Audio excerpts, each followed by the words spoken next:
July 1931. Central China, early morning. The air is heavy, thick, almost suffocating. The rivers have already broken their banks, yet life continues as usual. Fishermen still go out onto the water. Children play beside stilted homes. Farmers stare at the sky, unable to understand why the rain won't stop. Because something has already gone wrong. The spring had been unusual. Too much snow in the mountains, melting too quickly, and then came the rains. Stronger than anything seen before? Meteorologists of the time couldn't explain it. But records show a relentless chain of cyclones, one after another, as if the atmosphere itself refused to settle.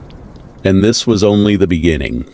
By June, the Yangtze, Yellow, and Huai rivers were already at their limits. Water pressed against the dams. Weak points began to crack. Engineers knew if the water rose any further, the system would fail. But the real problem was different. No one knew how much worse it would become. July, the rains intensify. Entire villages begin to evacuate. People take only what they can carry. Everything else is left to the water. But evacuation is a privilege. For most, it is simply not an option. And then it happens. Night. Without warning, the dams begin to fail. First a crack, then a rupture. And within seconds, the water breaks through. This is not just a flood. It is a wall of water. It moves fast. Too fast. Houses vanish within seconds. Trees are torn from the ground. People don't even have time to scream. The sound is deafening. A constant roar that never stops. And this is only the first udar, but the worst is still ahead. Because the water does not leave. It remains and continues to rise.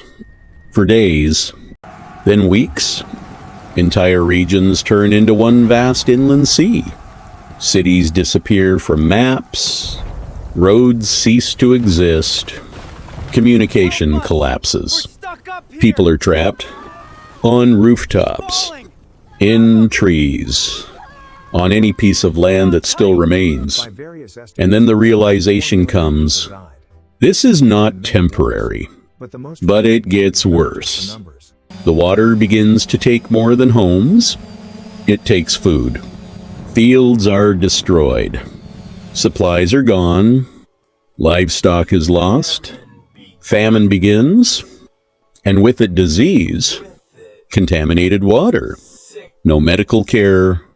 Complete lack of sanitation, cholera, dysentery, infections spreading faster than aid can arrive, and there is almost no help. Systems collapse. No electricity, no transport, no organized rescue operations, only people and water all around them. Some build makeshift rafts from debris. Some try to swim and disappear. Some simply wait. But even in this chaos, stories emerge. A man pulling children from the water until he can no longer stand. A family sharing their last food knowing it is not enough.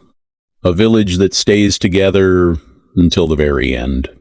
Small acts of humanity in a place where hope is almost gone. When the water finally begins to recede, the truth is revealed. The scale of the disaster is impossible to grasp at once. Hundreds of thousands of square kilometers underwater. Millions of people without homes. By some estimates, up to 4 million lives lost. More than many wars. But the most terrifying part is not the number. It is how it happened. Not in a single day, not in a single moment, but slowly, unstoppably, as if nature itself was testing the limits of survival. Today, this flood is rarely spoken of. No explosion, no single defining moment to show, only water that came and took everything. And perhaps the final question remains the same. If it began again, would we be able to stop it? Or would history repeat itself just as quietly and just as destructively